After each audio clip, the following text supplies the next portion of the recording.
বা আমাদের মহলেরই কিছু ঘাপটি মেরে থাকা ষড়যন্ত্রকারী কিছু ঈর্ষাপরায়ণ শত্রুতা করে আমার সম্পর্কে প্রশাসন সহ প্রচার মাধ্যম সহ বিভিন্ন জায়গায় আমার ব্যাপারে এমন কিছু অপপ্রচার তারা চালাচ্ছে এবং তাদের সেই অপপ্রচারগুলো এতটাই নির্লজ্জ এবং এতটাই ঘৃণ্য যে সেগুলো আসলে নিন্দা জানানোর ভাষাও আমাদের জানা নেই। তারা বলতে বলতে আমার পারিবারিক বিষয় সম্পর্কেও সুস্পষ্ট মিথ্যা কিছু তথ্য ব্যাপকভাবে প্রচার করা হচ্ছে এবং এই মিথ্যাগুলো এতটাই প্রচার করা হচ্ছে যে গোয়েবলসের যে মূল থিওরি ছিল আমরা জানি যে একটি মিথ্যাকে 100 বার বললে 100 বার একটি মিথ্যা কথা বলার দ্বারা সেটি সত্যে পরিণত হয়। তো আমার কাছে মনে হচ্ছে যে আমার ব্যাপারেও এমন কিছু মিথ্যা কথা বারবার শতবার হাজারবার বলে সেটিকে যেন এখন সত্যে পরিণত করা হয়েছে। সেটি হলো বিশেষভাবে আমার যে পারিবারিক ব্যাকগ্রাউন্ড বা আমার যে পারিবারিক সম্পর্ক, আমার এই ঔরসগত পারিবারিক ব্যাকগ্রাউন্ড তো শাইখুল হাদিস আল্লামা আজিজুল হক রহমতুল্লাহ আলাই তার সম্পর্কে এবং তার চিন্তা দর্শন সম্পর্কে এদেশের মানুষকে আমার পক্ষ থেকে কিছু বলা মানে হলো দিবালোকের সময় সূর্যের পরিচয় করিয়ে দেয়া। বাকি আমার যে সম্পর্কের আরেকটি দিক রয়েছে যেটি আমার বৈবাহিক সম্পর্ক, অর্থাৎ যেখানে আমার দাম্পত্য সম্পর্ক হয়েছে, আমার শ্বশুর পরিবার সম্পর্কে বেশ কিছু বিভ্রান্তিকর তথ্য প্রচার করা হচ্ছে এবং দুঃখজনকভাবে আমাদের আলেম ওলামাদের মধ্যে থেকেও কিছু মানুষ তারা এই নির্লজ্জ মিথ্যাচারটি অবলীলায় করে গেছেন। যেমন আমাদের দেশের একজন বর্ষিয়ান আলেমে দ্বীন মাওলানা দেলোয়ার হোসেন সাইফি, তিনি তার বেশ কিছু বক্তব্যে এই ধরনের কথা স্পষ্টভাবে বলেছেন। এছাড়া গত কয়েকদিন আগে আমাদের দেশের একজন প্রখ্যাত ওয়াইজ মাওলানা হাফিজুর রহমান সিদ্দিক, সেও এক জায়গায় এমন আলোচনায় আমার সম্পর্কে এবং আমার পরিবার সম্পর্কে এই বিভ্রান্তিকর তথ্যটি পরিবেশন করেছে। এছাড়া আমাদের কাছে সংবাদ আসে যে আমাদের ঘরানার অনেকেই যারা আমার প্রতি কিছুটা ঈর্ষাপরায়ণ, তারাও অবলীলায় এই কথাগুলো মানুষের কাছে বলে থাকে। আমার শ্বশুর পরিবারটিও এমন কোনো পরিবার নয় যে যাদের ব্যাপারে তথ্য জানাটা খুব সমস্যাপূর্ণ। আমার শ্বশুর তিনি একজন অবসরপ্রাপ্ত সেনা কর্মকর্তা, লেফটেন্যান্ট কর্নেল মোহাম্মদ আবু তাহের।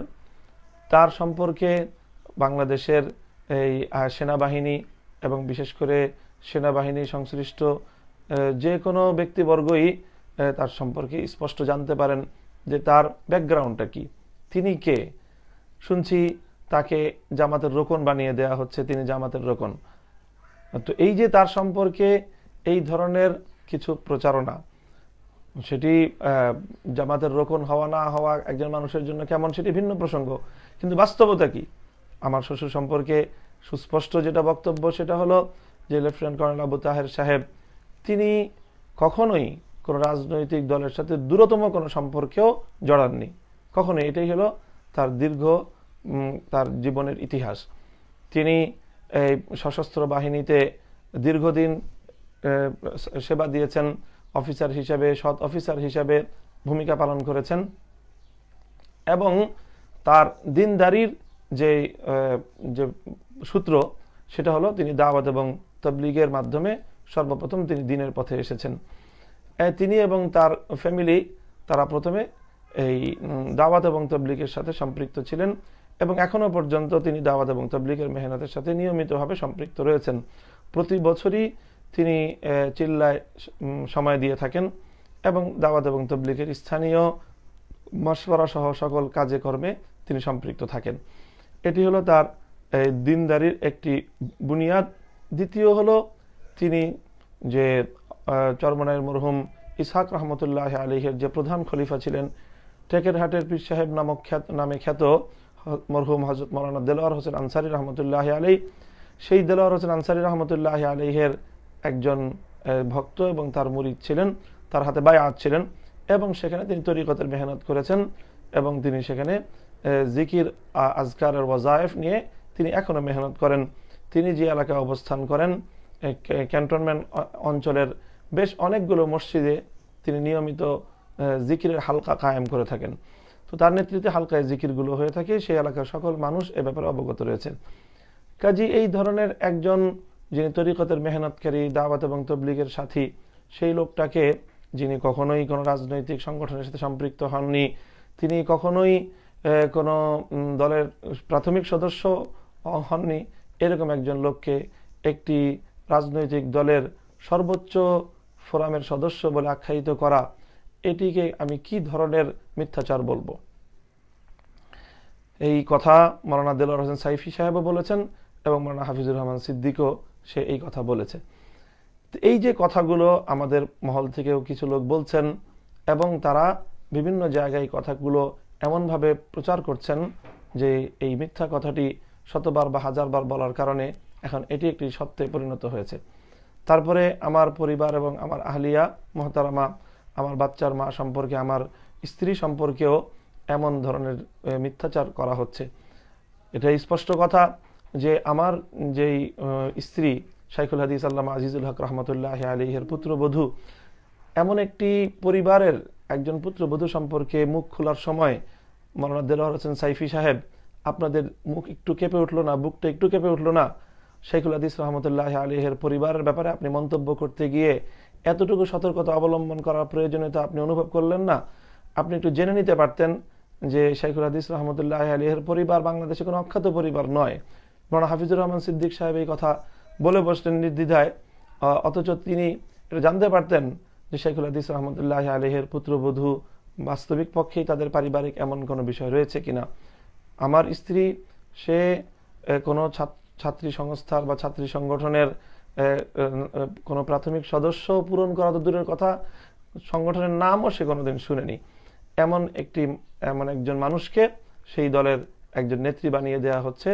এই হলো আমাদের দেশের অবস্থা। আমাদের এই আলেম ওলামাদের এই সকল দায়িত্ব জ্ঞানহীন কথাবার্তা এবং এই দায়িত্ব জ্ঞানহীন বক্তব্যের কারণে আমরা লক্ষ্য করছি যে সাধারণ মানুষের আলেম সমাজের প্রতি যে বিরূপ মনোভাব তৈরি হয়, যে আলেম ওলামা যদি এতটা দায়িত্ব জ্ঞানহীন হয় তাহলে এটা কিভাবে তারা সমাজে নেতৃত্ব দিবেন। কাজে আমার এই বক্তব্যের পর আমি স্পষ্টভাবে চাইব, বিশেষ করে যে মাওলানা হাফিজুর রহমান সিদ্দিক সাহেব, তিনি যদিও একটি খাস বৈঠকে বলেছেন, কিন্তু তার কথাটি এখন আর খাস বৈঠকে নেই, সেই কথাটি সারা দেশের সামনে প্রচারিত হয়েছে। সুতরাং তিনি আমার ব্যাপারে তার বক্তব্য পরিষ্কার করবেন এবং দেলোয়ার হোসেন সাইফি সাহেব তিনিও আমার এই ব্যাপারে আমি যা বললাম তিনি প্রয়োজনে আমার সঙ্গে আলোচনা করবেন, অথবা সেই বিষয়ে তিনি যাচাই করার প্রয়োজন হলে তিনি যাচাই করবেন, এরপরে তিনি তার অবস্থান পরিষ্কার করবেন। যদি তারা এই কাজটিকু না করেন তাহলে শাইখুল হাদিস আল্লামা আজিজুল হক রহমতুল্লাহ আলাইহির অন্তত যারা ছাত্র শিষ্য এবং তার ভক্ত যারা তাকে মহব্বত করতেন, ভালোবাসতেন, আমি সেই সকল আলেম ওলামাদের কাছে এই বিষয়টি আমি আপনাদের সদয় বিবেচনার জন্য রাখলাম যে আপনারা এই বিষয়ে আপনারা বিচার করবেন যে কেন শাইখুল হাদিস পরিবার সম্পর্কে এই অপপ্রচার, কেন শাইখুল হাদিস পরিবার সম্পর্কে এই মিথ্যাচার, কেন মানুষের ব্যাপারে এই বিভ্রান্তি ছড়ানো হলো। এই বিভ্রান্তিটার ব্যাপারে আমি এই জন্য কথা বলছি কারণ এই বিভ্রান্তিটা সহই গোটা ষড়যন্ত্রে দানা বেঁধে উঠেছে। হাটহাজারী মাদ্রাসা এবং হেফাজতে ইসলাম সহ যেই অচল অবস্থার সৃষ্টি হয়েছিল এবং সেই অচল অবস্থার মধ্য দিয়ে আমরা জানি একটি বড় ধরনের পরিবর্তন হয়েছে। হাটহাজারী মাদ্রাসার ছাত্রদের বিদ্রোহ হয়েছে। আমি বিভিন্ন জায়গা থেকে নির্ভরযোগ্য সূত্রে আমার কাছে তথ্য এসেছে যে সেই বিদ্রোহের জন্যও যারা সেই বিদ্রোহের বা সেই ছাত্র আন্দোলনের কারণে যারা উৎখাত হয়েছে তারাও এজন্য আমাকে প্রধানত দায়ী করছেন। আমি এটাও ভেবে পাই না যে এর কারণটা কি, কেন প্রতিটি ক্ষেত্রে আমাকেই প্রধানত তারা প্রতিপক্ষ হিসেবে সাব্যস্ত করছেন। আমি স্পষ্ট বলছি, হাটহাজারী মাদ্রাসার ছাত্র আন্দোলন সম্পর্কে সারা দেশের সাধারণ আলেম এবং ছাত্র সমাজের যে অনুভূতি সেটাই আমার অনুভূতি। আমিও এর চেয়ে এর সঙ্গে বেশি কিছু সম্পৃক্ত নই। আমরা মনে করি যে সেই ছাত্র আন্দোলনটি কিছু বিষয় শাইখুল ইসলাম আল্লামা আহমদ শফী রাহিমাহুল্লাহ তাআলার সঙ্গে তাদের আচরণগত কিছু বিষয় নিয়ে প্রশ্ন রয়েছে, সেই জায়গাগুলো বাদ দিলে গোটা আন্দোলনকে অবশ্যই একটি ইতিবাচক আন্দোলন হিসেবে দেখতে হবে। বাংলাদেশের ইতিহাসে যতগুলো সফল ছাত্র আন্দোলন এবং যতগুলো কার্যকর ছাত্র আন্দোলন রয়েছে, হাটহাজারী মাদ্রাসার এই আন্দোলনটাকেও সেরকমই একটি সফল আন্দোলন বলতে হবে, যে আন্দোলনের মাধ্যমে বাংলাদেশের 99.99% আলেম এবং ছাত্র সমাজের যে স্বতঃস্ফূর্ত উচ্ছ্বাস সেই আন্দোলনের সপক্ষে প্রকাশ পেয়েছে, সে কথা বলতে আমাদের কোনো দ্বিধা নেই। কাজেই সেখানে আমার বক্তব্য শুধু ততটুকুই, আমি সেই আন্দোলনের আগাগোড়া সম্পর্কে কিছুই জানি না। আমি ঢাকায় অবস্থান করি এবং আমার নিজস্ব যেই কার্যক্রম রয়েছে, আমার সেই গণ্ডির মধ্যে থেকেই আমি আমার কার্যক্রম পরিচালনা করছি। আমার মাদ্রাসা রয়েছে, আমার শিক্ষকতা রয়েছে, আমার লেখালেখি রয়েছে, পত্রিকার সম্পাদনা রয়েছে এবং আমার নিজস্ব সংগঠন পরিচালনা রয়েছে।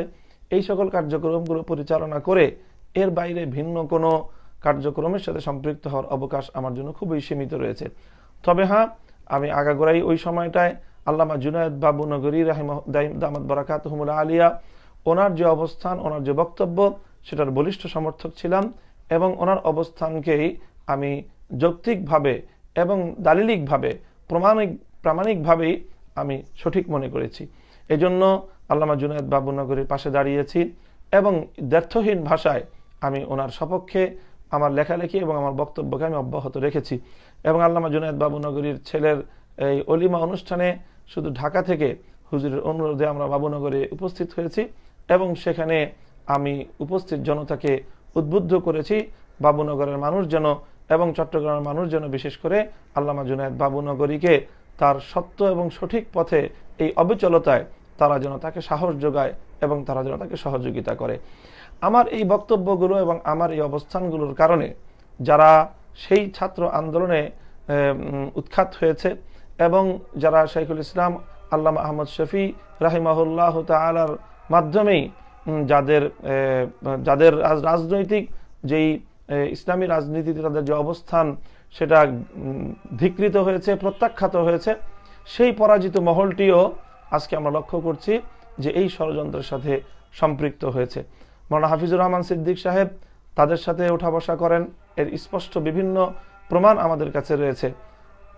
চট্টগ্রামের একজন স্থানীয় সংসদ সদস্য এবং ঢাকার কুমিল্লার মেঘনাপাড়ের একজন ব্যক্তি, তারা সহ এবং প্রশাসনেরও কিছু মানুষ তাদের সাথে সম্পৃক্ত।